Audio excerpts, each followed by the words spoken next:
Good morning, all the students.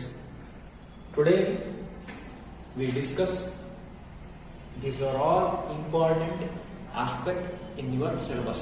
Second chapter. First one, sole proprietorship, joint Hindu family business, partnership, cooperative society, and also joint stock company. These are all very important business aspects or various forms of business organization. Briefly, we know what is the meaning of joint sole trader proprietorship and also joint Hindu family partnership, cooperative society, and also joint stock company. First, we know the sole proprietorship. Business ಶುರು ಮಾಡಿದ್ದಾರೆ ಅಂತ ಅಂದ್ರೆ business ನಲ್ಲಿ ನಾವು ಮುಖ್ಯವಾಗಿ 1, 2, 3, 4, 5 ಕ್ಯಾಟಗರಿಯನ್ನು ಮಾಡಿದ್ದೀವಿ. 5 ರೀತಿಯಾಗಿ business organization ಅನ್ನ ವಿಭಾಗವನ್ನು ಮಾಡಬಹುದು. ಯಾವ ರೀತಿ ಅಂತ ಕೇಳಿದ್ರೆ, ಮೊದಲನೇದಾಗಿ sole proprietorship, joint Hindu family business, JHF ಅಂತ ಕರೀತಾರೆ ಅಥವಾ JHBP ಅಂತ ಕರೀತಾರೆ. ಇನ್ನು partnership, cooperative society and also joint stock company. First we discuss what you mean by sole proprietorship. Sole proprietorship ಅಂದ್ರೆ ಏನು ಅಂತ ಇವತ್ತಿನ ಕ್ಲಾಸ್ ಅಲ್ಲಿ ನೋಡೋಣ. What you mean by sole proprietorship? Sole proprietorship is a business concern which is owned and managed by a single person for his exclusive benefit. Very important definition of the sole proprietorship ಅಂತ ಹೇಳ್ತೀವಿ. ನಾನಿಲ್ಲಿ mark ಮಾಡ್ತಿರ್ತೇನೆ ಸಾಮಾನ್ಯ class ನಲ್ಲಿ, ನೀವು ಗಮನಿಸಿದ್ರೆ ನಿಮಗೆ ಚೆನ್ನಾಗಿ ಗೊತ್ತಾಗುತ್ತೆ. ಸೋಲ್ ಪ್ರೊಪ್ರೈಟರ್ಶಿಪ್ ಏಕ ವ್ಯಕ್ತಿ ವ್ಯಾಪಾರಿ ಸಂಸ್ಥೆ ಅಂತ ಕರೀತಾರೆ ಕನ್ನಡದಲ್ಲಿ. Sole proprietorship, sole means individual, ಒಬ್ಬನೇ ಓನರ್ ಇರ್ತಾನೆ. He control and he manage the business and he get a exclusive benefit, fully benefit ಅವನೇ ಪಡ್ಕೊಂತಾನೆ. ಅದಕ್ಕೆ ನಾವೇನ್ ಕರಿತೀವಿ, ಸೋಲ್ ಪ್ರೊಪ್ರೈಟರ್ಶಿಪ್ ಅಂತ ಹೇಳ್ತೀವಿ. ಇಲ್ಲಿ ಎರಡಕ್ಕೆ ನಾನು ಮಾರ್ಕ್ ಮಾಡಿದ್ದೀನಿ, ಬಹಳ ಇಂಪಾರ್ಟೆಂಟ್ ಆಗಿರುವಂತದ್ದು. ಮೊದಲನೇದ್ದು ಬಿಸ್ನೆಸ್ ಕನ್ಸರ್ನ್ ಓನ್ಡ್, ಅವನದೇ ಸ್ವಂತದ್ದಾಗಿರುತ್ತೆ. ಮೊದಲನೇದಾಗಿ owned and managed by a single person, ಒಬ್ಬನೇ ವ್ಯಕ್ತಿ ಇರ್ತಾನೆ. ನಿಮ್ ಮನೆ ಪಕ್ಕದಲ್ಲಿ ಒಂದು ಶಾಪ್ ಇದೆ ಅಂತ ಅನ್ಕೊಳ್ಳಿ. ಫಾರ್ ಎಕ್ಸಾಂಪಲ್, ಒಂದು ಶಾಪ್ ಇದೆ, ಅದರ ಓನರ್ ಯಾರು ಒಬ್ಬರೇ ಇರ್ತಾರೆ. ಸೋಲ್ ಟ್ರೇಡಿಂಗ್ ಫಾರ್ ಎಕ್ಸಾಂಪಲ್, ಅದು ಪೆಟ್ಟಿ ಶಾಪ್ ಆಗಿರ್ಬೋದು. ನಿಮ್ಮ ಮನೆ ಹತ್ರ ಇರುವಂತ petty shop, it is called for example for sole trading concern. Sole trading ನ ಮುಖ್ಯ ಉದ್ದೇಶ ಏನು ಅಂದ್ರೆ, he can get a exclusive benefit, fully benefit, ಎಲ್ಲಾ ಬೆನಿಫಿಟ್ ಅವನಿಗೆ ಬರಬೇಕು. And also no profit bifurcation, ಹಂಚೋದು ಉದ್ದೇಶ ಇರಲ್ಲ, ಪ್ರಾಫಿಟ್ ಅನ್ನ ಯಾರಿಗೂ ಹಂಚಬೇಕಾಗಿಲ್ಲ. ಅಂಡ್ ಆಲ್ಸೋ ಸಿಂಗಲ್ ಪರ್ಸನ್, ಒಬ್ಬನೇ ವ್ಯಕ್ತಿ, he can control and also managed, ಅವನೇ ಓನರ್, ಅವನೇ ವರ್ಕರ್, ಅವನೇ ಪ್ರಮೋಟರ್, ಅವನೇ ಪ್ರಾಫಿಟ್ ಅನ್ನು ತೆಗೆದುಕೊಳ್ಳೋನು ಅಂತ ಹೇಳ್ತಾರೆ. ಸೋಲ್ ಟ್ರೇಡಿಂಗ್ ಪ್ರೊಪ್ರೈಟರ್ಶಿಪ್ ಅಂದ್ರೆ ಬಹಳ ಸಿಂಪಲ್ ಆಗಿ ಇನ್ನೂ ಒಂದು ಡೆಫಿನೇಷನ್ ನೋಡೋದಾದ್ರೆ, sole proprietorship refers to a person business organisation which owned, managed and controlled by an individual who gets all profit and bears all risk. ಕೇವಲ ಪ್ರಾಫಿಟ್ ಅನ್ನಷ್ಟೇ ನೋಡೋದಲ್ಲ, ಜೊತೆಗೆ he can avoiding, not only he avoid or minimising the risk. ನಾನು ನಿನ್ನೆ class ನಲ್ಲಿ ಹೇಳಿದ್ದೀನಿ, ಯಾವುದೇ ಕಾರಣಕ್ಕೂ you cannot destroy the risk, risk ಅನ್ನ ಡೆಸ್ಟ್ರಾಯ್ ಮಾಡಲಿಕ್ಕೆ ಚಾನ್ಸ್ ಇಲ್ಲ. ಫಸ್ಟ್ ಚಾಪ್ಟರ್ ಅಲ್ಲೇ ಹೇಳಿದ್ದೀನಿ. ಇದು second chapter first content. Second chapter ಅಲ್ಲಿ first content business organisation types, various types. ಅದರಲ್ಲಿ ಮೊದಲನೇದು sole proprietorship. Proprietor, owner, is a owner, single owner, he can control, manage and he get a more profit and also he take a all risk of the business. It is called sole proprietorship ಅಂತ ಹೇಳ್ತೀವಿ. ಹಾಗಾದ್ರೆ ಈ ಸೋಲ್ proprietorship ಇದೆಲ್ಲ, ಅದರ ಒಂದು ಲಕ್ಷಣ ಏನು ಅಂತ ಹೋಗೋಕ್ಕಿಂತ ಮುಂಚೆ ಬಹಳ ಚೆನ್ನಾಗಿ ನಾವು ಅದರ ಒಂದು ಫ್ಲೇವರ್ ಅನ್ನು ನೋಡೋದಾದ್ರೆ, ಎರಡು ರೀತಿಯಿಂದ ಹೇಳಬಹುದು. ಮೊದಲನೇದು ಬ್ಯೂಟಿ ಪಾರ್ಲರ್. ಫಾರ್ ಎಕ್ಸಾಂಪಲ್ ನಿಮಗೆ ಹೇಳಬೇಕು ಅಂದ್ರೆ ಬ್ಯೂಟಿ ಪಾರ್ಲರ್ ಆಗಿರ್ಬೋದು, ಅಥವಾ ನಿಮ್ಮ ಮನೆ ಹತ್ರ ಇರುವಂತಹ ರಿಟೇಲ್ ಶಾಪ್ ಆಗಿರ್ಬೋದು. ಫಾರ್ ಎಕ್ಸಾಂಪಲ್ ಸೋಲ್ ಪ್ರೊಪ್ರೈಟರ್ಶಿಪ್ ಗೆ 2 ಎಕ್ಸಾಂಪಲ್ ಕೊಡ್ರಿ ಅಂತ ಎಕ್ಸಾಮಿನೇಷನ್ ಅಲ್ಲಿ ಕೇಳಿದ್ರೆ very easily you can give the example. Beauty parlour, single owner, he can manage the parlor, beauty parlor, and also he can control the beauty parlor, and also he get a profit, only single person, and also he take whole responsibility. Risk ಇಲ್ಲೇನಾದ್ರೂ risk ಆದ್ರೆ, ತೊಂದರೆ ಆದ್ರೆ he is ಅವನೇ responsible, ಜವಾಬ್ದಾರಿ ಅವನಿಗೆ ಇರುತ್ತೆ. ಹಾಗಾಗಿ beauty parlour ಆಗಿರ್ಬೋದು ಅಂಡ್ ಆಲ್ಸೋ ರಿಟೇಲ್ ಶಾಪ್ ಆಗಿರ್ಬೋದು ಫಾರ್ ಎಕ್ಸಾಂಪಲ್ ಅಂತ ಹೇಳ್ಬೋದು ಸೋಲ್ ಪ್ರೊಪ್ರೈಟರ್ಶಿಪ್. ಇನ್ನು ನಿಮಗೆ ಕರೆಕ್ಟ್ ಆಗಿ ಹೇಳ್ಬೇಕು ಅಂದ್ರೆ ಹೋಟೆಲ್ ಮ್ಯಾನೇಜ್ಮೆಂಟ್ ಇರುತ್ತೆ. ಹೋಟೆಲ್ ನಿಮ್ಮ ಮನೆ ಹತ್ರ ಇರುವಂತ ಹೋಟೆಲ್ ಇರ್ಬೋದು, ಆ ಹೋಟೆಲ್ಗೂ ಸೋಲ್ ಪ್ರೊಪ್ರೈಟರ್ಶಿಪ್ ಅಂತಾನೆ ಕಡಿಬಹುದು. ಕೆಲವೊಂದು ದೊಡ್ಡ ಹೋಟೆಲ್ ಇದ್ರೆ ಮತ್ತೆ ಬೇರೆ ಚೇಂಜ್ ಆಗುತ್ತೆ. ಇಲ್ಲಿ ಪಾರ್ಟ್ನರ್ಶಿಪ್ ಆಗಿರ್ಬೋದು, ಕೋಆಪರೇಟಿವ್, ಈ ರೀತಿ ನಾವು ಹೇಳ್ಬೋದು. ಬಟ್ ನಿಮ್ ಮನೆ ಹತ್ರ ಇರುವಂತ ಸಣ್ಣ ಹೋಟೆಲ್ ಇದ್ರೆ ಸಿಂಗಲ್ ಆಗಿ ಓನರ್ ಇರ್ತಾನೆ. He is manage, he is control of that hotel. ಆ ಹೋಟೆಲ್ ಅನ್ನ ಕಂಟ್ರೋಲ್ ಮಾಡುವಂತ ಫುಲ್ ಕ್ವಾಲಿಟಿ ಅವನಲ್ಲಿ ಇರುತ್ತೆ. ನಾವು ಎಕ್ಸಾಂಪಲ್ ನೋಡೋದಾದ್ರೆ ನನ್ನ ಗಮನಕ್ಕೆ ಬಂದಿರೋ ಪ್ರಕಾರ ಬೇಕಾದಷ್ಟು ಎಕ್ಸಾಂಪಲ್ ಅನ್ನ ಕೊಡಬಹುದು. ಒಂದು ಎಕ್ಸಾಂಪಲ್ ಕೊಡ್ತೀನಿ ನಿಮಗೆ ಒಂದು ಐಡಿಯಾ ಬರಲಿ ಅಂತ. ಸೋಲ್ ಪ್ರೊಪ್ರೈಟರ್ಶಿಪ್ ಇದೆಲ್ಲ, ಅದರಲ್ಲಿ ಆಗುವಂತ ಪ್ರಾಫಿಟ್ಗಳೇನು, ಲಾಸ್ಗಳೇನು ಅಂತ ಚೆಕ್ ಮಾಡೋದಾದ್ರೆ ಫಸ್ಟ್ ನಾವು ಅದರ ಲಕ್ಷಣಗಳನ್ನ ನೋಡೋಣ. Characteristics of the very important features or characteristics of the sole proprietorship. ಅದರ ಲಕ್ಷಣಗಳೇನು ಅಂತ ಕೇಳಿದ್ರೆ first one easy of a information and also a close ಅಂತ ಹೇಳ್ತೀವಿ. ಅಂದ್ರೆ ಫಾರ್ಮೇಶನ್ ಮಾಡೋದಿದೆಯಲ್ಲ ಬಹಳ ಇಂಪಾರ್ಟೆಂಟ್ ಆಗಿ ನೀಟ್ ಆಗಿ ಮಾಡಬಹುದು. ಈಸಿ ಟು ಫಾರ್ಮೇಶನ್ ಅಂತ ಹೇಳ್ತೀವಿ. ಬಹಳ ನೀಟ್ ಆಗಿ ಶುರು ಮಾಡಬಹುದು ಸುಲಭವಾಗಿ. ಯಾಕೆ? ಹಿ ಈಸ್ ಎ ಸೋಲ್, ಒಬ್ಬನೇ ವ್ಯಕ್ತಿ. ಹಿ is a owner, he is A promoter, he is A get a profit and also he take the responsibility and risk also. ಅದಕ್ಕೆ ಬಹಳ ಈಸಿಯಾಗಿ ಸುಲಭವಾಗಿ ಇವತ್ತು ನನ್ಗೆ ಅನ್ಸಿದೆ ನಾನೊಂದು ಶಾಪ್ ಅನ್ನ ಓಪನ್ ಮಾಡಬೇಕು ಅಂತ, ನಾನು ಶಾಪ್ ಅನ್ನ ಓಪನ್ ಮಾಡಬಹುದು. ಫಾರ್ಮೇಶನ್, ಕ್ರಿಯೇಷನ್, ಫಾರ್ಮ್ಯಾಟ್ ಮಾಡಬಹುದು ಅಂಡ್ ಆಲ್ಸೋ ಕ್ಲೋಸ್. ನನ್ಗೆ ಇವತ್ತು ಬೇಡ ಅಂತ ಅನಿಸ್ತಪ್ಪ, ಇವತ್ತು ನನಗೆ ಬೇಡ ಅಂತ ಅನ್ಸಿದೆ. 5 ವರ್ಷದಿಂದ ನಾನು ಶಾಪ್ ಓಪನ್ ಮಾಡಿದ್ದೀನಿ, 5 ಇಯರ್ಸ್ ಬ್ಯಾಕ್. ಇವತ್ತು ನನಗೆ, ನಾನೇ ಓನರ್ ಅಲ್ಲ, ಇವತ್ತು ನನಗೆ ಬೇಡ ಅಂತ ಅನಿಸ್ತು, ನಾನು ಈಸಿಯಾಗಿ ಕ್ಲೋಸ್ ಮಾಡಬಹುದು. ಯಾವ ರಿಸ್ಟ್ರಿಕ್ಷನ್ ಇಲ್ಲ, ಯಾರ ರೆಸ್ಟ್ರಿಕ್ಷನ್ ಇಲ್ಲ, ಯಾವ ರೆಸ್ಟ್ರಿಕ್ಷನ್ ಇಲ್ಲ. No one can question why you are closing your business. ಯಾಕೆ ಕ್ಲೋಸ್ ಮಾಡ್ತಾ ಇದ್ದೀರಾ ಅಂತ ಹೇಳೋ ಹಾಗಿಲ್ಲ. ಕಾರಣ ಏನು? He is a owner, he is a owner, he is a controller, he is a taker of the profit. ಹಾಗಾಗಿ ನಾವು ಇದನ್ನ ಹೆಚ್ಚು ಫೇಮಸ್ ಆಗಿರುವಂತದ್ದು ಸೋಲ್ ಟ್ರೇಡಿಂಗ್.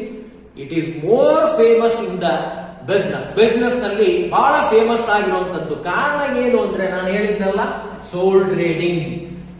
ಲೀಡರ್ ಒಬ್ಬನೇ ಇರ್ತಾರೆ, ಲೀಡರ್ ಇಬ್ರಿರಲ್ಲ. Same to same is a leader, ಅವನೇ ಆರ್ಗನೈಸೇಷನ್ ನಡೆಸ್ಕೊಂಡು ಹೋಗುವಂತವನು. ಹಾಗಾಗಿ he take the responsibility. Liability and responsibility is very important in the sole trading company ಅಥವಾ sole trading proprietorship.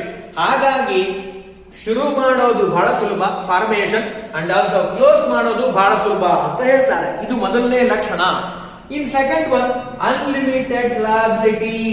It is quite risk. Unlimited liability ಏನಲ್ಲ, unlimited liability ಅಂದ್ರೆ ಏನು ಸ್ವಲ್ಪ ಬಿಡಿಸಿ ಹೇಳ್ತೇನೆ ನಿಮಗೆ, ಸ್ವಲ್ಪ ಅರ್ಥ ಆಗಲಿ ಅಂತ. For example, you go to the market ನಲ್ಲಿ ಹೋಗ್ತಾ ಇದ್ದೀರಿ ಅಂತ ಅನ್ಕೊಳ್ಳೋಣ. ಯಾವುದೋ ಒಂದು ಬ್ಯಾಂಕ್ ಸಿಕ್ಕಿದೆ, ಆ ಬ್ಯಾಂಕ್ ಮೇಲ್ಗಡೆ ಒಂದು ಸೆಂಟೆನ್ಸ್ ಬರೆದಿರ್ತಾರೆ. ನೀವು ಚೆನ್ನಾಗಿ ಗಮನಿಸಿದ್ರೆ ನಿಮಗೆ ಚೆನ್ನಾಗಿ ಗೊತ್ತಾಗುತ್ತೆ.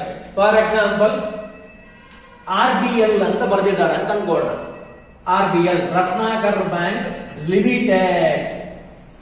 ನಾವ್ ಹೇಳ್ತಿರೋದು unlimited. What you difference between limited and limited? ಇಲ್ಲಿ ಲಿಮಿಟೆಡ್ ಅಂತ ಬರೆದಿದ್ದಾರೆ, ನಾವ್ ಹೇಳ್ತಾ ಇರೋದು ಅನ್ಲಿಮಿಟೆಡ್ ಲಯಬಿಲಿಟಿ. ಲಿಮಿಟೆಡ್ಗೂ ಅನ್ಲಿಮಿಟೆಡ್ಗೂ ವ್ಯತ್ಯಾಸ ಏನು ಅಂತ ಗೊತ್ತಾದ್ರೆ ನಿಮಗೆ ಅನ್ಲಿಮಿಟೆಡ್ ಲಯಬಿಲಿಟಿ ಅಂದ್ರೆ ಏನು ಅಂತ ನಿಮಗೆ ಚೆನ್ನಾಗಿ ಗೊತ್ತಾಗುತ್ತೆ. ಫಸ್ಟ್ ಇಲ್ಲಿ ನೋಡೋಣ, ಲಿಮಿಟೆಡ್ ಅಂದ್ರೆ ಏನು ಅಂತ. RBL ಬ್ಯಾಂಕ್ ಅಂತ ಇದೆ, Ratnakar bank limited. Limited means ಅಕಸ್ಮಾತ್ ಆಗಿ by future in the bank become a loss. Bank loss ಆಗಿದೆ ಅಂತ ಅನ್ಕೊಳ್ಳೋಣ. ಫಾರ್ ಎಕ್ಸಾಂಪಲ್, ಮುಂದೆ ಫ್ಯೂಚರ್ ನಲ್ಲಿ ಲಾಸ್ ಆದ್ರೆ ನಿಮ್ಮ ಶೇರ್ ಹೋಲ್ಡರ್ ಏನಿದಾರಲ್ಲ ಅವರಿಗೆ ನೀವು ನಿಮ್ಮ ಹಣವನ್ನ ಕೊಡಬೇಕಾಗಿಲ್ಲ. ಯಾಕೆ? ನಿಮ್ಮ ಲಯಬಿಲಿಟಿ ಲಿಮಿಟೆಡ್, ಲಿಮಿಟೆಡ್ ಮೀನ್ಸ್ ನಿಯಮಿತವಾಗಿರುವಂತದ್ದು. ಕಂಪನಿಯಲ್ಲಿ ಹಣ ಇದ್ರೆ ಅವರಿಗೆ ಪೇ ಮಾಡ್ತೀರಿ, ಇಲ್ಲ ಅಂದ್ರೆ ಪೇ ಮಾಡಲ್ಲ. ಇದು ಲಿಮಿಟೆಡ್ ನ ಒಂದು ಮೀನಿಂಗ್. ಅಕಸ್ಮಾತ್ ಆಗಿ ಅನ್ಲಿಮಿಟೆಡ್ ಗೆ ಬಂದ್ರೆ ಇದಕ್ಕೆ ವಿರುದ್ಧವಾಗಿರುವಂತದ್ದು. ಅನ್ಲಿಮಿಟೆಡ್ ಅಂದ್ರೆ ಏನರ್ಥ? Unlimited liability. ಅಕಸ್ಮಾತ್ ಆಗಿ ಲಾಸ್ ಆದ್ರೆ, ನಾನೇ ಓನರ್, ನನ್ನ ಕಂಪ್ನಿ ಲಾಸ್ ಆಗಿದೆ, ಲಾಸ್ ಆದಾಗ ನಾನೇನ್ ಮಾಡಬೇಕು? ನಮ್ಮಲ್ಲಿರುವಂತಹ ಇದೇ ಅಕಸ್ಮಾತ್ ಅನ್ಲಿಮಿಟೆಡ್ ಅಂತ ಮಾಡಿದ್ರು ಅಂದ್ರೆ, ಇಲ್ಲಿ ಅನ್ಲಿಮಿಟೆಡ್ ಇತ್ತು, ರತ್ನಾಕರ್ ಬ್ಯಾಂಕ್ ಅನ್ಲಿಮಿಟೆಡ್ ಅಂತ ಇತ್ತು ಅಂದ್ರೆ, ಶೇರ್ ಹೋಲ್ಡರ್ಸ್ ಗಳಿಗೆ ಓನರ್ ಯಾರಿದಾರೋ ಅವರ ಪರ್ಸನಲ್ ಆಗಿರುವಂತಹ ಅಸೆಟ್ ಅನ್ನ ಹಿ ಕ್ಯಾನ್ ಸೆಲ್ ಮಾಡಿ ಅದು ಬಂದಿರುವಂತಹ ಅಮೌಂಟ್ ಅನ್ನ ಹಿ ಕ್ಯಾನ್ ಗಿವ್ ಇಟ್, ಅವ್ರಿಗೆ ಕೊಡಬೇಕಾಗತ್ತೆ. ಓನ್ ಪ್ರಾಪರ್ಟಿ, ಸ್ವಂತ ಪ್ರಾಪರ್ಟಿಯನ್ನ ಸೆಲ್ ಮಾಡಿ ಮಾರಿ ಆ ಬಂದಿರೋ ಅಮೌಂಟ್ ಅನ್ನ ಅವ್ರಿಗೆ ಕೊಡಬೇಕಾಗತ್ತೆ. ಅದಕ್ಕೆ ಅನ್ಲಿಮಿಟೆಡ್ ಅಂತ ಹೇಳ್ತಾರೆ. ಇದು ಅನ್ಲಿಮಿಟೆಡ್ ಅಲ್ಲ, ಅದಕ್ಕೆ ರತ್ನಾಕರ್ ಬ್ಯಾಂಕ್ ಲಿಮಿಟೆಡ್ ಅಂತ ಇದೆ. ಹೌದಾ? ಹಂಗೆ ಇದು ಬಿಟ್ಕೊಳ್ಳೋಣ. ಈಗ ಇಲ್ಲಿ ಬರೋಣ. ಅನ್ಲಿಮಿಟೆಡ್ ಲಯಬಿಲಿಟಿ, ಸೋಲ್ ಟ್ರೇಡರ್ ಪ್ರೊಪ್ರೈಟರ್ಶಿಪ್ ಇದೆಲ್ಲ, it is called unlimited liability because is a owner, is A loss taker. ಇಲ್ಲಿ ಯಾರೂ ಬರಲ್ಲ. ಯಾಕೆ? ಈಸ್ ಎ ಸಿಂಗಲ್ ಮ್ಯಾನ್, ಒಬ್ನೇ ಇರೋದು. ಏನೇ ಲಾಸ್ ಆದ್ರೂ ಅವನಿಗೆ, ಏನೇ ಪ್ರಾಫಿಟ್ ಆದ್ರೂ he get a profit, more profit, and he take a more loss also sometimes. ಯಾಕೆ? Market is fluctuations. ನಾನು ಮೊನ್ನೆ ಹೇಳಿದ್ದೀನಿ, ಮಾರ್ಕೆಟ್ ನಲ್ಲಿ ಒಂದೇ ರೀತಿ ಇರಲ್ಲ, ಮಾರ್ಕೆಟ್ ಯಾವಾಗ್ಲೂ ಬದಲಾಗತ್ತೆ. ಹಾಗಾಗಿ ಇಟ್ ಈಸ್ ವೆರಿ ಇಂಪಾರ್ಟೆಂಟ್. ಬಹಳ ಹುಷಾರಾಗಿ ನಾವೇನ್ ಮಾಡಬೇಕು, ತಗೋಬೇಕು ಅಂತ ಹೇಳ್ತೀನಿ. First one, easy to formation and close. Format ಮಾಡೋದು ಬಹಳ ಸುಲಭ. Second one, very important, close ಮಾಡೋದು ಬಹಳ ಸುಲಭ. ಯಾಕೆ? He is a owner, he is a risk taker. ಎರಡನೇದ್ದು unlimited liability. He get a profit more and also he get a risk also, loss also. ಯಾವಾಗ ಏನಾಗುತ್ತೋ ಹೇಳಕ್ ಬರಲ್ಲ. ಮಾರ್ಕೆಟ್ ಈಸ್ ಫ್ಲಕ್ಚುಯೇಷನ್, ಚೇಂಜ್ ಆಗ್ತಾ ಇರುತ್ತೆ. ಅದಕ್ಕೆ ಬಹಳ ಹುಷಾರಾಗಿ ಅವರ ಲಕ್ಷಣಗಳನ್ನು ನೋಡೋದಾದ್ರೆ, feature, it is a unlimited liability, control ಇಲ್ಲ, ಏನೇ ಲಾಸ್ ಆದ್ರೂ ಹಿ ಈಸ್ ಎ ಪೇಯರ್ ಅಂತ ಹೇಳ್ತೀವಿ. Third one, sole risk and bear and profit receipt ಅಂತ ಹೇಳ್ತೀವಿ. ಇನ್ನೂ ಕರೆಕ್ಟ್ ಆಗಿ ಹೇಳ್ಬೇಕು ಅಂದ್ರೆ, ಸೋಲ್ ರಿಸ್ಕ್ ನಾನು ಈಗಿಂದ ಹೇಳಿದೆ.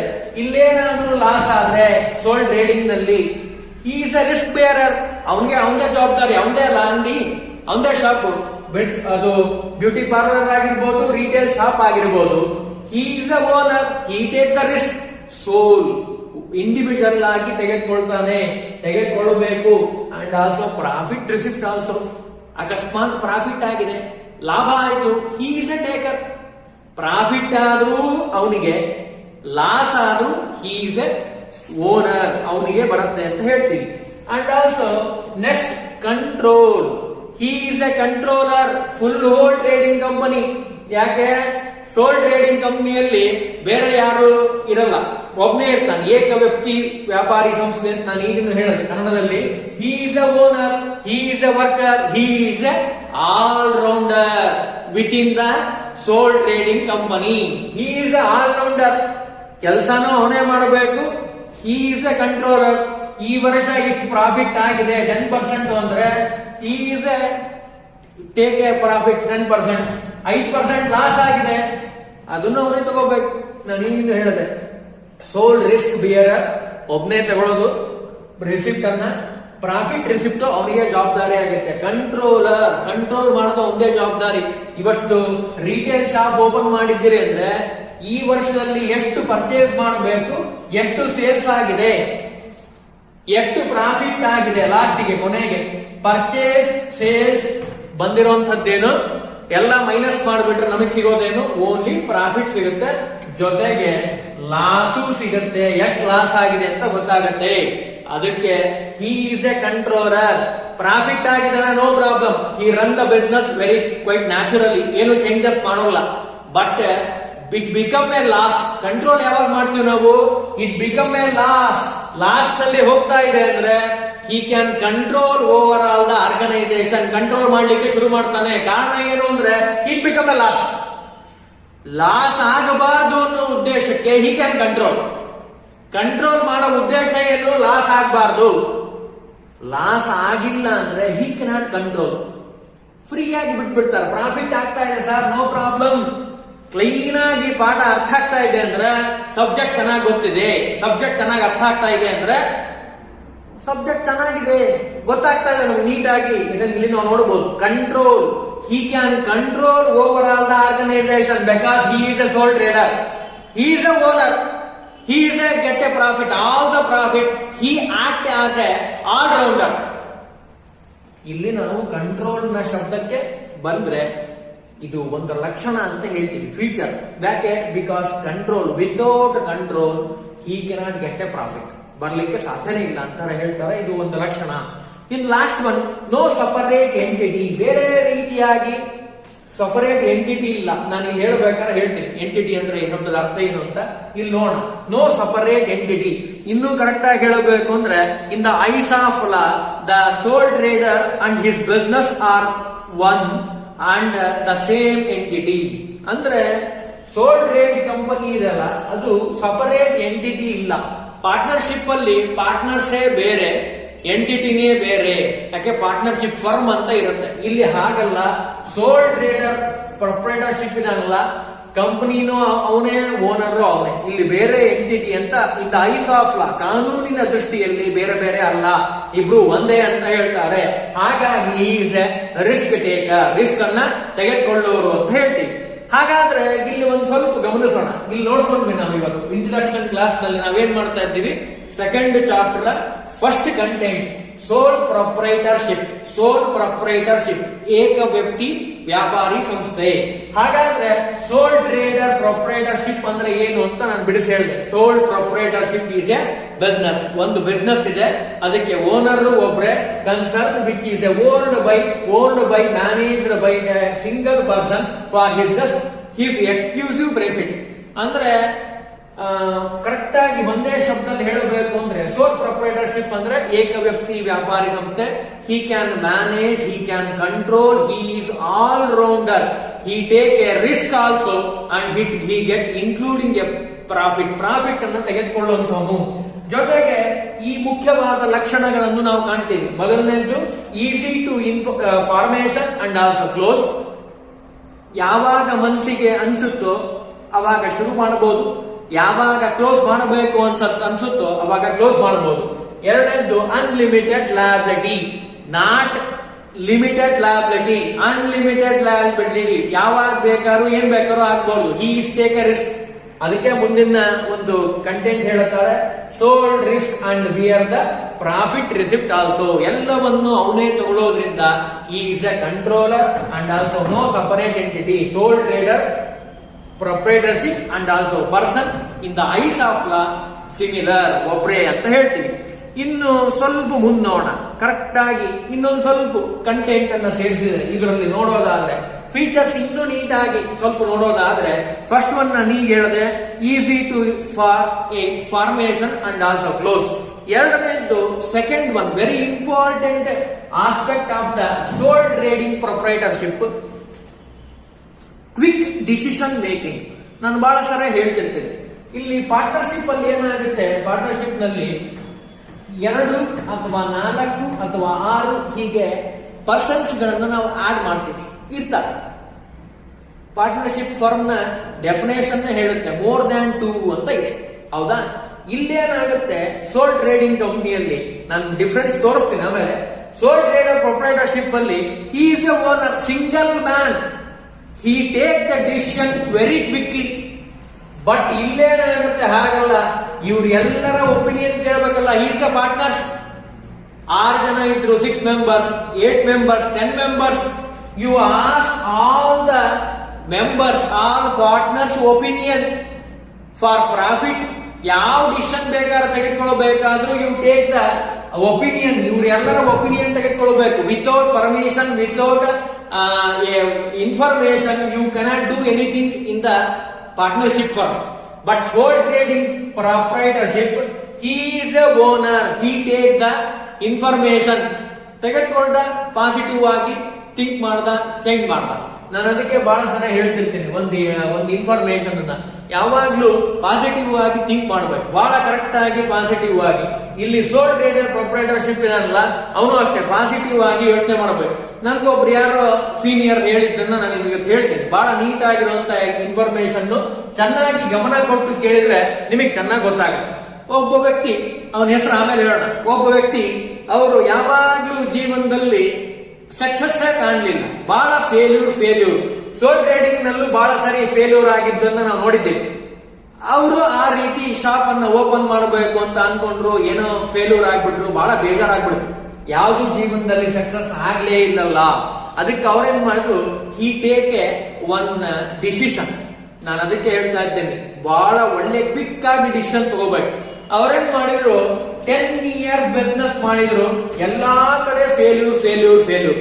ಯಾವ್ದೋ ಓದ್ಲಿಕ್ಕೆ ಹೋದ್ರು, ಅಲ್ಲೂ ಫೇಲ್ಯೂರ್, ಎಲ್ಲಾ ಕಡೆ ಫೇಲ್ಯೂರ್. ಬೇಜಾರಾಗ್ಬಿಡ್ತು ಅವ್ರಿಗೆ. ನಾನು ಏನಾದ್ರೂ ಸಕ್ಸಸ್ ಕಾಣಬೇಕು ಬಿಸ್ನೆಸ್ ನಲ್ಲಿ, ಏನ್ ಮಾಡಬೇಕು? ಅದಕ್ಕೆ ಅವ್ರೇನ್ ಮಾಡಿದ್ರು, ಒಂದು ಆಪ್ಷನ್ ಮಾಡ್ಕೊಂಡ್ರು. ಏನು? ಇಡೀ total over all the world ಒಂದ್ಸಾರಿ ಟ್ರಿಪ್ ಮಾಡೋಣ.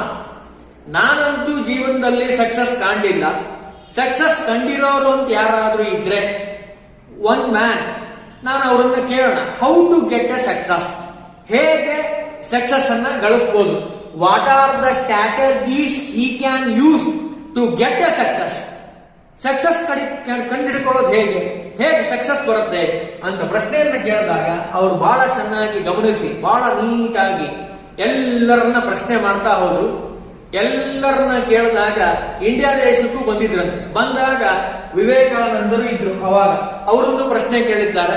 ಈ ನೋಟ್ ಡೌನ್ ಎಲ್ಲಾ ಪಾಯಿಂಟ್ಸ್ ಗಳನ್ನ ಬರ್ಕೊಂಡ್ರು. ಅಮೆರಿಕಕ್ಕೆ ಹೋದ್ರು, ಬರ್ನಾಡ್ ಶಾ ಇದ್ರು, ಅವ್ರ ಹತ್ರ ಕೇಳಿದ್ರು, ಎಲ್ಲ ಇನ್ಫಾರ್ಮೇಶನ್ ಬರ್ಕೊಂಡ್ರು, ಎಲ್ಲ ಆಯ್ತು. ಅದಾದ ಮೇಲೆ ಬರ್ಕೊಂಡಿದ್ದೇನಿದೆಯಲ್ಲ, how to get a success business ನಲ್ಲಿ, ಅವ್ರೇನ್ ಮಾಡಿದ್ರು, 200 pages ಆಗಿತ್ತು. ಏನಾಗಿತ್ತು? ಫುಲ್ ಟೋಟಲ್ ಇನ್ಫಾರ್ಮೇಶನ್ 200 pages, ಅಷ್ಟು ಇನ್ಫಾರ್ಮೇಶನ್ ಇದೆ. ಅವ್ರೇನ್ ಮಾಡಿದ್ರು, ಈ 200 ಅನ್ನ 100ಗೆ ಇಳಿಸಿದ್ರು, ಕಡಿಮೆ ಮಾಡಿ, minimising the book size 200 to 100 ಕಡಿಮೆ ಮಾಡಿ ಏನ್ ಮಾಡಿದ್ರು, ಈ ಕ್ಯಾನ್ ಪಬ್ಲಿಷ್ ಮಾಡಿದ್ರು ಬುಕ್ ಅನ್ನ. ಅದಕ್ಕೊಂದು ಹೆಸರಿಟ್ರು, ಏನು? Power of positive thinking. Correct ಆಗಿ ಯೋಚನೆ ಮಾಡಿದ್ರೆ, ನಾನೀಗ ಅದನ್ನ ಹೇಳ್ತಾ ಇದ್ದೀನಿ, ಕ್ವಿಕ್ ಡಿಸಿಷನ್ ಮೇಕಿಂಗ್. ಯಾವಾಗ ನಿಮ್ಗೆ ಡಿಸಿಷನ್ ತಗೊಳಕ್ ಬರುತ್ತೋ ಚೆನ್ನಾಗಿ, ಪರ್ಫೆಕ್ಟ್ ಆಗಿ, ಪಾಸಿಟಿವ್ ಆಗಿ, ಈ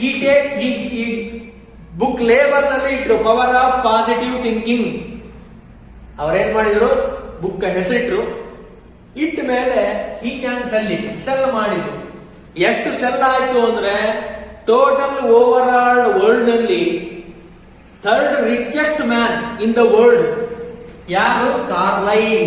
ಈ ಬುಕ್ ಬರೆದಿರೋರು ಯಾರು? Power of positive thinking.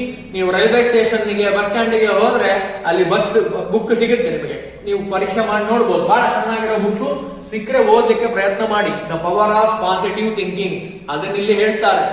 Examination ನಲ್ಲಿ ಬಹಳ ಇಂಪಾರ್ಟೆಂಟ್ ಆಗಿ, you quick decision, you take a decision. Sole trading ನಲ್ಲಿ ಅವ್ರೇನ್ ಮಾಡಿದ್ರು, 3rd richest man in the world ಗೆ ಮೂರನೇ ವ್ಯಕ್ತಿ ಆಗಬೇಕು ಅಂದ್ರೆ ಎಷ್ಟು ಚೆನ್ನಾಗಿ ಬುಕ್ ಸೇಲ್ ಆಗಿರ್ಬೋದು. ಬಿಸ್ನೆಸ್ ನಲ್ಲಿ he is a only one owner. ಇಲ್ಲಿ ಒಬ್ಬನೇ ಓನರ್ ಇರ್ತಾನೆ, ಇಬ್ರಿರಲ್ಲ. ಹಾಗಾಗಿ he take a decision very quickly. Market opportunities very important. ಯಾವಾಗ ಏನ್ ಬದಲಾಗುತ್ತೋ ಗೊತ್ತಿಲ್ಲ. ನಾವು ಕ್ವಿಕ್ ಆಗಿ ಡಿಸಿಷನ್ ತಗೊಂಡ್ರೆ we can get a success very nearly. Market ನಲ್ಲಿ ಎಲ್ಲರೂ ಕೇಳೋದೇನು? ಸಕ್ಸಸ್ ಅನ್ನ ಕೇಳ್ತಾರೆ. ಫೇಲ್ಯೂರ್ ಯಾರಿಗೂ ಬೇಡ. ಫೇಲ್ಯೂರ್ ಆಗಬಾರ್ದು ಅಂದ್ರೆ you can get a more information, and also you use the different strategies how to get a success. ಯಾವ ರೀತಿ ಸಕ್ಸಸ್ ಅನ್ನ ಪಡ್ಕೋಬಹುದು ಅದನ್ನ ಇಲ್ಲಿ ಸೋಲ್ ಪ್ರೊಪ್ರೈಟರ್ಶಿಪ್ ಅಲ್ಲಿ ನಾವು ಕಾಣ್ತೀವಿ. Quick decision making. But partnership ಆಗಿರ್ಬೋದು, ಜಾಯಿಂಟ್ ಹಿಂದೂ ಫ್ಯಾಮಿಲಿ ಆಗಿರ್ಬೋದು, ಕೋಆಪರೇಟಿವ್ ಆಗಿರ್ಬೋದು, ಇಲ್ಲೆಲ್ಲ ನೀವು ಕ್ವಿಕ್ ಆಗಿ ಡಿಸಿಷನ್ ತೊಗೊಳಕ್ ಆಗಲ್ಲ. ಕಾರಣ ಏನು ಅಂದ್ರೆ ನಂಬರ್ ಆಫ್ ಪಾರ್ಟ್ನರ್ಸ್ ಮೋರ್. ಅವರೆಲ್ಲರ ಒಪಿನಿಯನ್ ಅನ್ನ ತೆಗೆದುಕೊಂಡು ನಾವೇನ್ ಮಾಡಬೇಕು, V can get A information. ನಾವು ಡಿಸಿಷನ್ ತಗೋಬಹುದು. ನಮ್ಮ ಆರ್ಗನೈಸೇಷನಲ್ ಬಿಹೇವಿಯರ್ ಅಂತ ಒಂದು ಸಬ್ಜೆಕ್ಟ್ ಇದೆ, ಅದರಲ್ಲಿ ಒಂದು ಮಾತು ಹೇಳ್ತಾರೆ. ಫಸ್ಟ್ ಸೆಂಟೆನ್ಸ್ ಇರೋದು ಇಂಡಿವಿಜುವಲ್ಸ್ ಆರ್ ಡಿಫರೆಂಟ್. ಇಂಡಿವಿಜುವಲ್ ವ್ಯಕ್ತಿಗಳು ಬದಲಾವಣೆ ಇರುತ್ತೆ, ಒಬ್ರಿದ್ದಾಗ ಒಬ್ರಿರಲ್ಲ. ಇಲ್ಲಿ ಇಂಡಿವಿಜುವಲ್ ಒಬ್ಬನೇ ಇದ್ದಾನೆ, ಇಬ್ರಿಲ್ಲೇ ಇಲ್ಲ. ಹಾಗಾಗಿ he take the decision very quickly. Marking ಏನೇ ಇರಬಹುದು, ಮಾರ್ಕೆಟಿಂಗ್ ಸಂಬಂಧಪಟ್ಟ ಹಾಗೆ ಕ್ವಿಕ್ ಡಿಸಿಷನ್ ಮೇಕಿಂಗ್ ಬಹಳ ಚೆನ್ನಾಗಿ ಡಿಸಿಷನ್ ಮಾಡಲಿಕ್ಕೆ ಅವಕಾಶ ಆಗುತ್ತೆ ಅಂತ ಹೇಳ್ತಾರೆ. ಬಹಳ ನೀಟಾಗಿ ಮಾರ್ಕೆಟಿಂಗ್ ನಲ್ಲಿ, ಅದು ಮಾರ್ಕೆಟ್ ಆಗಿರ್ಬೋದು, ಸೇಲ್ಸ್ ಆಗಿರ್ಬೋದು, ಪ್ರೊಡಕ್ಷನ್ ಆಗಿರ್ಬೋದು, ಅಥವಾ ಅಕೌಂಟ್ಸ್ ಗೆ ಸಂಬಂಧಪಟ್ಟಿದ್ದಾಗಿರ್ಬೋದು, he take a decision very quickly. ನಾಳೆ ಮಾಡ್ತೀನಿ, ನಾಡದ್ ಮಾಡ್ತೀನಿ, ಇಲ್ಲ ಒನ್ ಡೇ ಆಗ್ಲಿ, 1 hour ಬಿಟ್ಟು ಅಂತೀನಿ ಅನ್ನೋ ಅವಶ್ಯಕತೆ ಬರೋದೇ ಇಲ್ಲ. ಯಾಕೆ? ಇರೋದೇ ಒಬ್ನಲ್ಲ, ರಿಸ್ಕ್ ತಗೊಳ್ಳಿಕ್ಕೆ ಜವಾಬ್ದಾರಿ ಇರುವಂತವನು ಅವನೇ. ಪ್ರಾಫಿಟ್ ಆದ್ರೂ what you take a decision. ಯಾವ ಒಂದು ಉದಾಹರಣೆ ಹೇಳ್ತೀನಿ. For example, he take a decision, ಒಂದು ಡಿಸಿಷನ್ ತಗೊಂಡ ಅಂತ ಅನ್ಕೊಳ್ಳೋಣ, ಯಾವ್ದೋ ಒಂದು ಡಿಸಿಷನ್ ತಗೊಂಡಿದ್ದಾನೆ, ಅದರಿಂದ ಪ್ರಾಫಿಟ್ ಆದ್ರೂ ಹಿ ಈಸ್ ಅ ಬೇರರ್. ನಾನು ಇಲ್ಲೇ ಹೇಳಿದೆ, ಈಗ ಪ್ರಾಫಿಟ್ ಆಯ್ತಾ ಅವನೇ ಜವಾಬ್ದಾರಿ, he is responsible. But it become a loss, it is also is responsibility, ಅವನೇ ಲಾಸ್ ಕ್ಲಿಯರ್ ಮಾಡೋನು. ಹಾಗಾಗಿ ಇಲ್ಲಿ ಬಹಳ ಸುಲಭವಾಗಿ ಕ್ವಿಕ್ ಆಗಿ ಡಿಸಿಷನ್ ತಗೋಬಹುದು ಅಂತ ಹೇಳ್ತಾರೆ.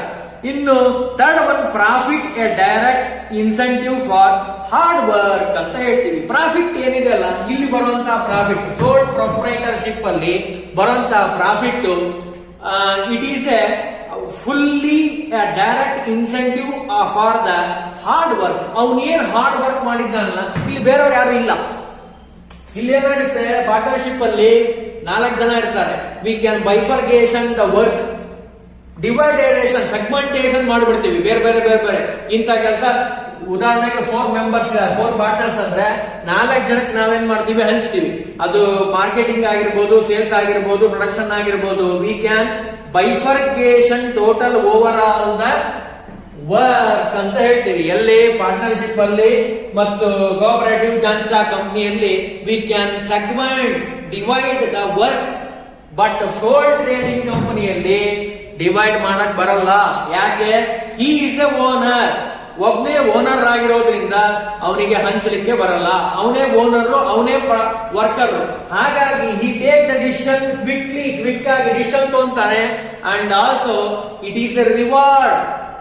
ಪ್ರಾಫಿಟ್ ಏನ್ ತಗೊಂತಾನಲ್ಲ, ಅವನು ಎದಕ್ ಬಂದಿರೋ ಪ್ರಾಫಿಟ್, ಹಾರ್ಡ್ ವರ್ಕ್ ಏನ್ ಮಾಡಿದ್ದಾನಲ್ಲ ಕಂಪ್ನಿಗೋಸ್ಕರವಾಗಿ, ಸೋಲ್ ಟ್ರೇಡಿಂಗ್ ಕಂಪ್ನಿಗೋಸ್ಕರವಾಗಿ, ಪ್ರೊಪ್ರೈಟರ್ಶಿಪ್ ಗೆ, it get a profit. Profit nothing but the hard work, incentive, direct incentive ಅಂತ ಹೇಳ್ತಾರೆ. ಕರೆಕ್ಟ್ ಆಗಿ ಇನ್ನು ಹೇಳ್ಬೇಕು ಅಂದ್ರೆ, profit A direct incentive for hard work. A soul proprietor enjoy all the profit, ಎಲ್ಲಾ ರೀತಿ ಪ್ರಾಫಿಟ್ ಅನ್ನು ಹಿ ಕ್ಯಾನ್ ಎಂಜಾಯ್ ಇಂಡಿವಿಜುವಲ್. ಬಹಳ ಚೆನ್ನಾಗಿ ತಿಳ್ಕೊಳ್ರಿ, ಬಹಳ ಇಂಪಾರ್ಟೆಂಟ್. ಇಲ್ಲಿ ಕನ್ಫ್ಯೂಷನ್ ಆಗತ್ತೆ ಮುಂದೆ ಹೇಳ್ಬೇಕಾದ್ರೆ. ಬಹಳ ಗಮನ ಕೊಟ್ಟು ಕೇಳಿದ್ರೆ ಮಾತ್ರ ನಿಮಗೆ ಚೆನ್ನಾಗಿ ಗೊತ್ತಾಗುತ್ತೆ. ಅರ್ಥ ಆಗ್ತಾ ಇದೆ ಅಂತ ಅನ್ಕೊಂತೀನಿ. Individually he can get a profit, he can enjoy all type of business profit. ಬೇರೆ ಚಾನ್ಸೇ ಇಲ್ಲ, ಎಲ್ಲವನ್ನು ತೆಗೆದುಕೊಳ್ಳುವಂತ ಶಕ್ತಿ ಅವನಲ್ಲಿ ಇರುತ್ತೆ ಸೋಲ್ ಟ್ರೇಡರ್ ಕಂಪನಿಯಲ್ಲಿ. ಯಾಕೆ? He is a single owner, no one can question why you are taking this type of decision. ಯಾರೋ ಪ್ರಶ್ನೆ ಕೇಳಲ್ಲ. ಯಾಕೆ? He is a owner, he is a profit taker. ಮುಂದೇನಾದ್ರೂ ಪ್ರಾಫಿಟ್ ಆಯ್ತಾ ಕಂಪನಿಗೆ, ಅವನಿಗೆ ಜವಾಬ್ದಾರಿ. ಅಥವಾ ಲಾಸ್ ಆಯ್ತಾ, ಅವನೇ ಜವಾಬ್ದಾರಿ. ಪ್ರಾಫಿಟ್ ಒಂದೇ, ಲಾಸ್ ಒಂದೇ. ಹಾಗಾಗಿ ಬಹಳ ಹುಷಾರಾಗಿರಬೇಕು ಅಂತ ಹೇಳ್ತಾರೆ. Last, confidentiality of information, very very important. Sole trading ಕಂಪನಿಯಲ್ಲಿ ಇಲ್ಲೇನಾಗುತ್ತೆ, ಕಾನ್ಫಿಡೆನ್ಷಿಯಲ್ ಮ್ಯಾಟರ್, ಯಾವುದೇ ರಹಸ್ಯವಾದ ವಿಷಯಗಳನ್ನ ತಾನೇ ಮೇಂಟೈನ್ ಮಾಡೋಕ್ಕೆ ಬರುತ್ತೆ. ಬಟ್ ಇನ್ ಪಾರ್ಟ್ನರ್ಶಿಪ್ ಆಗಿರ್ಬೋದು, ಜಾಯಿಂಟ್ ಹಿಂದೂ ಫ್ಯಾಮಿಲಿ ಆಗಿರ್ಬೋದು, ಜಾಯಿಂಟ್ ಸ್ಟಾಕ್ ಕಂಪನಿ ಆಗಿರ್ಬೋದು, you cannot hide or secure the information. 4 ಜನ ಇದ್ರ, ಇವ್ರಿಗೆ ಹೇಳ್ತಾರೆ ಹೇಳ್ಬೇಡ ಅಂತ, ಇವ್ರಿಗೆ ಹೇಳ್ತಾರೆ ಹೇಳ್ಬೇಡ ಅಂತ, ಆದ್ರೆ ಎಲ್ರಿಗೂ ಹೇಳ್ತಾರೆ. ಹಾಗಾಗುವಂತ chances, you cannot maintain the secrets. ರಹಸ್ಯಗಳನ್ನ ಮೇಂಟೈನ್ ಮಾಡ್ಲಿಕ್ಕೆ ಇಲ್ಲಿ ಬಹಳ ಕಷ್ಟ. ಯಾಕೆ? ಇಬ್ರಿಗಿಂತ ಜಾಸ್ತಿ ಜನ ಇದ್ದಾರೆ. ಇಬ್ರಿದ್ರೆ ಡೇಂಜರಸ್. ಒಬ್ರು ಇನ್ನೊಬ್ರಿಗೆ ಹೇಳ್ತಾರೆ ಹೇಳ್ಬೇಡ ಅಂತ, ಆದ್ರೂ ಅವ್ರು ಇನ್ನೊಬ್ರಿಗೆ ಹೇಳಿರ್ತಾರೆ. ಇವ್ರಿಗೆ ಕೇಳಿದ್ರೆ ಇಲ್ಲ ನಾನೇನು ಹೇಳೇ ಇಲ್ಲ ಅಂದ್ಬಿಡ್ತಾರೆ. ಅದಕ್ಕೆ you cannot hide or maintain the secrets. ಈ 4ರಲ್ಲಿ ಮೇಂಟೈನ್ ಮಾಡಕ್ ಬರಲ್ಲ. It is quite difficult. But sole proprietorship you can. Very important. ನಾನೀಗ ಹೇಳಿದಾಗ confidentially of information or business secrecy you can easily maintain. ಈಗ ಉದಾಹರಣೆಗೆ for example you get a 10% profit this year ಅಂತ ಅನ್ಕೊಳ್ಳೋಣ. 10% ಪ್ರಾಫಿಟ್ ಆಗಿದೆ. ಯಾರೊಬ್ರು ನಿಮ್ಮನ್ನು ಕೇಳ್ತಾರೆ profit, how to get a profit, how to get a success. ನೀವು ಹೇಳಬಾರ್ದು. ಹೇಳದೇ ಇರೋ ರೀತಿ ಮೇಂಟೈನ್ ಮಾಡ್ಕೊಂಡು ಹೋಗ್ಬೇಕು. ಬೇರೆ ಯಾರಿಗೂ ಗೊತ್ತಾಗಬಾರ್ದು. What are the strategies you can use in the market to get a 10% profit this year. ಈ ವರ್ಷದಲ್ಲಿ 10% ಪ್ರಾಫಿಟ್ ಅನ್ನ ಹೇಗೆ ಪಡ್ಕೊಂಡ್ರಿ ಅಂತ ಬೇರೆಯವರಿಗೆ ಗೊತ್ತಾಗದಿರೋ ರೀತಿ you can use your strategy. Use ಮಾಡಬಹುದು. ಯಾಕೆ? You are only one single man. ನೀವೇ ಓನರ್. ನಿಮ್ಮ ಹತ್ರ ಇರುತ್ತೆ ಇನ್ಫಾರ್ಮೇಶನ್, ಯಾರಿಗೂ ಗೊತ್ತಾಗಲ್ಲ. ಉದಾಹರಣೆಗೆ ಫಾರ್ ಎಕ್ಸಾಂಪಲ್ ನೀವೇನ್ ಮಾಡಿದ್ದೀರಿ, ಒಂದು ಸ್ಟ್ರಾಟಜಿ. ಫಾರ್ ಎಕ್ಸಾಂಪಲ್ ನೀವೇನ್ ಮಾಡಿದ್ದೀರಿ, ನಿಮ್ಮ ಮನೆ ಹತ್ರ ಒಂದು ಶಾಪ್ ಇದೆ. ಆ ಶಾಪ್ ನಲ್ಲಿ ಅವ್ರಿಗೆ ಹೇಳಿದ್ದೀರಿ ಓನರ್ಗೆ, ನೋಡಿ ಇಂಥ ಪ್ರಾಡಕ್ಟ್ ಅನ್ನ ನೀವು ಆದಷ್ಟು ಹೆಚ್ಚು ಸೇಲ್ ಮಾಡಿದ್ರೆ, ಯಾವ್ದೋ ಒಂದು ಪ್ರಾಡಕ್ಟ್, ನಾನು ಯಾವ್ದು ಪ್ರಾಡಕ್ಟ್ ಹೆಸರು ಹೇಳಲ್ಲ, ನಿಮ್ಗೆಲ್ಲ ಪ್ರಾಡಕ್ಟ್ ಗಳನ್ನ ನೀವು ನೆನ್ಪಿಟ್ಕೋಬಹುದು. ಯಾವ ಪ್ರಾಡಕ್ಟ್ ಬೇಕಾದ್ರೂ ಆಗಿರ್ಬೋದು. ಅವ್ರಿಗೆ ಹೇಳ್ಬೋದು, ಇಲ್ಲ ನಾವು 2% ಡಿಸ್ಕೌಂಟ್ ಕೊಡ್ತೀವಿ, or commission pay in company, ನಮ್ ಸೋಲ್ ಟ್ರೇಡಿಂಗ್ ಕಂಪನಿಯಿಂದ ನಿಮಗೆ 2% ಕಮಿಷನ್ ಕೊಡ್ತೀವಿ, ಈ ಪ್ರಾಡಕ್ಟ್ ಅನ್ನ ಹೆಚ್ಚಾಗಿ ಸೇಲ್ ಮಾಡಿ. ಅವನೇನ್ ಮಾಡ್ತಾನೆ, ರಿಟೇಲರ್ ಶಾಪ್ ಓನರ್ ಯಾರೇ ಪ್ರಾಡಕ್ಟ್ ಅನ್ನ ಬೈ ಮಾಡ್ಲಿಕ್ಕೆ ಬಂದ್ರು, ಹಿ can give an the information. ನೋಡಿ ಇದೆಲ್ಲ ಚೆನ್ನಾಗಿದೆ, ಹಿ can give an freely advertisement. ಅವನ್ ಹೇಳ್ತಾನೆ, ನೋಡಿ ಬೇರೆ ಪ್ರಾಡಕ್ಟ್ ಅನ್ನ ಬೈ ಮಾಡ್ತಿದ್ರು ಅವ್ರೇನ್ ಮಾಡ್ತಾನೆ, he can more attractive. Shop ಬಂದ ಕೂಡಲೇ ಓನರ್ ಶಾಪ್ ಎದುರುಗಡೆನೆ ಅವನೆಲ್ಲ ಪ್ರಾಡಕ್ಟ್ ಇಟ್ಟಿರ್ತಾನೆ. ಬಂದಿರೋರೆಲ್ಲ ಪ್ರಶ್ನೆ ಕೇಳ್ತಾರೆ, ಏನಿದು ಪ್ರಾಡಕ್ಟ್ ಅಂತ. ಅವಾಗ ಅವ್ನು ಹೇಳ್ತಾನೆ, ಎಕ್ಸ್ಪ್ಲೈನ್ ಮಾಡ್ತಾನೆ, he can give one suggestion to use. ಅವಾಗ ಏನಾಗುತ್ತೆ, everyone he can buy your product very neatly. ಎಲ್ಲರೂ ಪ್ರಾಡಕ್ಟ್ ಅನ್ನ ಬೈ ಮಾಡ್ತಾರೆ. ಅವಾಗ ಏನಾಗುತ್ತೆ, you can get a profit very easily, ಸುಲಭವಾಗಿ. It is a one strategy. ಹೀಗೆ ಬೇರೆ ರೀತಿನೂ ಮಾಡಬಹುದು, ನಾನಿಲ್ಲ ಅಂತ ಹೇಳಲ್ಲ. ಒಂದು ಸ್ಯಾಂಪಲ್ ನಿಮ್ಗೆ ಹೇಳಿದೆ, ನಿಮ್ಮ ಮನೆ ಹತ್ರ ಇರುವಂತಹ ಒಬ್ಬ ಶಾಪ್ ಓನರ್ ಈ ರೀತಿ ಮಾಡ್ತಾನೆ ಅಂದ್ರೆ, ಚೆನ್ನಾಗಿ ಬಿಸ್ನೆಸ್ ಮಾಡುವಂತಹ sole trader he can given a more ideas. ಅವ್ರ ಹತ್ರ ಬೇಕಾದಷ್ಟು ಐಡಿಯಾಗಳನ್ನ ಬಳಸಿ ಅವನೇನ್ ಮಾಡಬಹುದು, ವೆರಿ ಇಂಪಾರ್ಟೆಂಟ್ ಬಿಸ್ನೆಸ್ ಸೀಕ್ರೆಸಿಯನ್ನ ಮೇಂಟೈನ್ ಮಾಡಬಹುದು. ವೆರಿ ಇಂಪಾರ್ಟೆಂಟ್, ಕಾನ್ಫಿಡೆನ್ಷಿಯಲ್ ಆಗಿ ಇಡಬಹುದು ಅಂತ ಹೇಳ್ತೀವಿ. ಅಂದ್ರೆ these are all very important aspects. ಇನ್ನು ಸ್ವಲ್ಪ ನೋಡೋಣ, ಈ ಸೋಲ್ ಟ್ರೇಡಿಂಗ್ ಕಂಪ್ನಿ ಏನಿದೆಯಲ್ಲ, ಸೋಲ್ ಟ್ರೇಡಿಂಗ್ ಕಂಪ್ನಿ, ಇದಕ್ಕೆ ಅಡ್ವಾಂಟೇಜಸ್ ಅಥವಾ ವೆರಿ ಇಂಪಾರ್ಟೆಂಟ್ ಫೀಚರ್ಸ್ ಗಳನ್ನು ನೋಡಿದ್ವಿ. ಜೊತೆಗೆ some of the very important disadvantages is also including a sole trader proprietorship. ಈ ಡಿಸ್ಅಡ್ವಾಂಟೇಜಸ್ ಕೇಳಿದೆಯಲ್ಲ, ಈ ಹೇಳುವಂತ disadvantages, it is a plus point to joint stock company, partnership, cooperative and also joint stock company. What are the disadvantages are limitations, demerits, loopholes of the sole trading company. First one, limited resource. ಮೊದಲನೇದ್ದು limited resource ಅಂತ ಹೇಳ್ತೀವಿ. ಯಾಕೆ? Single owner ಆಗಿರೋದ್ರಿಂದ you cannot resource take the resource huge quantity are ಮ್ಯಾನ್ಯೂಜ್ quantity. ನೀವು buy ಮಾಡ್ಲಿಕ್ಕೆ ಸಾಧ್ಯ ಇಲ್ಲ. ಯಾಕೆ? ಸಿಂಗಲ್ ಓನರ್ ಆಗಿರೋದ್ರಿಂದ ಲಿಮಿಟೆಡ್ ರಿಸೋರ್ಸ್ ಅಂತ ಹೇಳ್ತೀವಿ. First one. Second one, limited managerial ability. Sole trader ಚೆನ್ನಾಗಿ ಓದಿರ್ಬೇಕು ಅಥವಾ ನಾಲೆಜ್ ಇರಬೇಕು ಅಂತ ಏನಿಲ್ಲ. Any one person, village person, he can also start a business without knowledge also. ಹಂಗಾಗಿ ಏನಾಗುತ್ತೆ, sometimes we become a loss. ಯಾಕೆ? ಮ್ಯಾನೇಜರಿಯಲ್ ಎಬಿಲಿಟಿ ಇಲ್ಲ. How to control, how to manage, how to behave, how to get a profit without loss it is not a simple aspect. ಬಹಳ ಹುಷಾರಾಗಿ manage ಮಾಡಬೇಕಾಗುತ್ತೆ. ಹಾಗಾಗಿ ಅದು ವಿಷಯ ಅವನಿಗೆ ಗೊತ್ತಿಲ್ಲದೇನೂ ಇರಬಹುದು ಅಂತ ಚಾನ್ಸಸ್ ಇರುತ್ತೆ. ಅದನ್ನ ಇಲ್ಲಿ ಹೇಳ್ತಾರೆ, limited manageable quality or ability. Third one, unlimited liability. ಇಲ್ಲಿ ನಾನು ಈಗಿನೂ ಹೇಳಿದೆ ಲಕ್ಷಣದಲ್ಲಿ unlimited liability. Because a more loss, ಮುಂದೇನಾದ್ರೂ ಅಕಸ್ಮಾತ್ ಆಗಿ ಮೋರ್ ಲಾಸ್ ಆಗ್ಬಿಡ್ತು ಅಂದ್ರೆ ಯು ಕೆನಾಟ್ ಎ ಬಿಸ್ನೆಸ್. ಒಂದ್ಸರಿ ಪ್ರಾಫಿಟ್ ಆಗುತ್ತೆ, ಒಂದ್ಸರಿ ಲಾಸ್ ಆಗುತ್ತೆ. ಯಾವಾಗ ಲಾಸ್ ಆಗುತ್ತೆ ಯಾರಿಗೆ ಗೊತ್ತು? ಪ್ರಾಫಿಟ್ ಆಗುತ್ತೆ ಅಂತ ಏನ್ ಗ್ಯಾರಂಟಿ? ಲಾಸ್ ಆದ್ರೆ you can put your own asset to the business. ನಿಮ್ ಯಾವ್ದೋ ಒಂದು ಪ್ಲಾಂಟ್ ಅನ್ನು ಸೈಟ್ ಅನ್ನು ಮಾರಿ ಅಥವಾ ಬಿಲ್ಡಿಂಗ್ ಅನ್ನ ಮಾರಿ you can sell it and fulfil the loss also. ಈ ಚಾನ್ಸಸ್ ಗಳು ಬಹಳ ಇರುತ್ತೆ. ಯಾಕೆ? It is a unlimited liability, not limited. ಯಾಕೆ? You are a owner, you get a profit and you get a loss. Profit ಆದ್ರೂ ನಿಮಗೆ, loss ಆದ್ರೂ ನಿಮಗೆ. ಹಾಗಾಗಿ it is very very important in the sole trading company. ಬಹಳ ಹುಷಾರಾಗಿರಬೇಕು ಅಂತ ಹೇಳ್ತಾರೆ. ಯಾಕೆ? Disadvantages, this is one also disadvantages are loop hole of the sole trading company. Unlimited liability. Last one, limited life of a business concern. Limited life of a business concern. ಯಾಕೆ limited ಯಾಕೆ ಅಂತ ಕೇಳಿದ್ರೆ, person ನಾನು ಈಗಿನ್ನೂ ಹೇಳಿದೆ, ಇಲ್ಲೇ ಹೇಳ್ಬೇಕಾದ್ರೆ easy to formation and close. ಯಾವಾಗ ವ್ಯಕ್ತಿಗೆ ಶುರು ಮಾಡಬೇಕು ಅಂತ ಅನ್ಸುತ್ತೋ ಈ ಸ್ಟಾರ್ಟ್ ಅ ಬಿಸ್ನೆಸ್. ಇವತ್ತು ನನ್ಗೆ ಬಿಸ್ನೆಸ್ ಶುರು ಮಾಡಬೇಕು ಅಂತ ಅನ್ಸಿದೆ, I start a business, new business. ನಾಳೆ ನನಗೆ ಬೇಡ, ನನಗೆ ಬೇಕಾಗಿಲ್ಲ, ನನಗೆ ಬೇಡ, ಕ್ಲೋಸ್ ಮಾಡೋಣ ಅಂತ ಅನ್ಕೊಂಡ್ರೆ ಐ ಕ್ಲೋಸ್ ಅವರ್ ಬಿಸ್ನೆಸ್. ನನ್ನ ಬಿಸ್ನೆಸ್ ಅನ್ನ ನಾನು ಕ್ಲೋಸ್ ಮಾಡ್ತೀನಿ. ಅಂದ್ರೆ ಅರ್ಥ ಏನು? Limited life. ಲಾಂಗ್ ಲೈಫ್ ಇಲ್ಲ, limited life. 1 or 2 year 3 year. ನೀವು ಬಹಳ ಸಾರಿ ಪರೀಕ್ಷೆ ಮಾಡಿ ನೋಡ್ರಿ, ಇವು ಎಕ್ಸಾಮಿನೇಷನ್ ಮಾಡಿದ್ರೆ ಚೆನ್ನಾಗಿ ಗೊತ್ತಾಗುತ್ತೆ. ಟೆಸ್ಟ್ ಮಾಡಿ ನೋಡಿ, ಚೆನ್ನಾಗಿ ಗೊತ್ತಾಗುತ್ತೆ. ನಿಮ್ ಮನೆ ಹತ್ರ ಇರುವಂತ ಒಂದು 4 ಶಾಪನ್ನ ಒಂದ್ಸರಿ ಹೋಗಿ ಕೇಳಿ ನೋಡಿ. ಸುಮ್ಮನೆ ಕೇಳಿ, ನೀವ್ ಎಷ್ಟು ವರ್ಷ ಆಯ್ತು ಸರ್ ಓಪನ್ ಮಾಡಿ ಶಾಪ್ ಅನ್ನ? ಅವ್ರು ಬಹಳ ಅಂದ್ರೆ ಏನ್ ಹೇಳ್ತಾರೆ? 10 years ಮೋರ್. ಬಹಳ ಹೇಳಿದ್ರು ಅಂದ್ರೆ ಬಹಳ ಚೆನ್ನಾಗಿದೆ ಅಂದ್ರೆ 10 years. ಇಲ್ಲ ಅಂದ್ರೆ ಅವ್ರು ಏನ್ ಹೇಳ್ತಾರೆ? 2 years. ಇನ್ನೂ ಕೆಲವರು ಏನ್ ಮಾಡ್ತಾರೆ? ಇಲ್ಲ ಸರ್ 6 months ಆಗಿದೆ, we start a business. 6 months ಆಗಿದೆ ಸರ್, ಈಗ ಶುರು ಮಾಡಿದ್ದೀವಿ ಬಿಸ್ನೆಸ್ ಅನ್ನ. ಅಂದ್ರೆ ಅರ್ಥ ಏನು?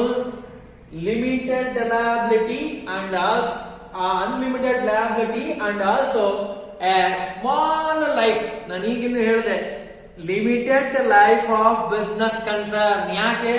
ಇವನಿಗೆ ಏನೋ ಶುರು ಮಾಡಿದ್ದಾನೆ. ಫಾರ್ ಎಕ್ಸಾಂಪಲ್ ಮಿಲ್ಕ್ ಬಿಸ್ನೆಸ್ ಅಂತ ಅನ್ಕೋಣ. ಸೋಲ್ ಟ್ರೇಡಿಂಗ್ ನಲ್ಲಿ ಮಿಲ್ಕ್ ಅನ್ನ ಶುರು ಮಾಡಿದ್ದಾನೆ, ಲಾಭ ಆಯ್ತು, ಬಹಳ ಸಂತೋಷ. ಯಾರು ಆ ಏರಿಯಾದಲ್ಲಿ ಮಿಲ್ಕ್ ಅನ್ನ ಬೈ ಮಾಡಲೇ ಇಲ್ಲ ಅಂತ ಅನ್ಕೋಣ.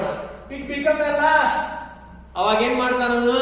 ಹಿ close the business. Milk business ಅನ್ನ ಕ್ಲೋಸ್ ಮಾಡ್ತಾನೆ. He start a new business.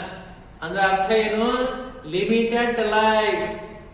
Limited life. Sole trading ನಲ್ಲಿ ಲಿಮಿಟೆಡ್ ಲೈಫ್ ಇದೆ, ಫುಲ್ಲಿ ಲೈಫ್ ಇಲ್ಲ. These are all main important characteristics and disadvantages. So today we discuss main very important second chapter, introduction. Introduction means various types of business types. ಅದರಲ್ಲಿ ಮೊದಲನೇದು joint sold proprietorship. These are all very important aspects. Sole proprietorship, joint Hindu family business, partnership, cooperative society, joint stock company. Today we know the meaning and definition of the sole proprietorship and also characteristics and also very important advantages and disadvantages of the very very important sole trading company.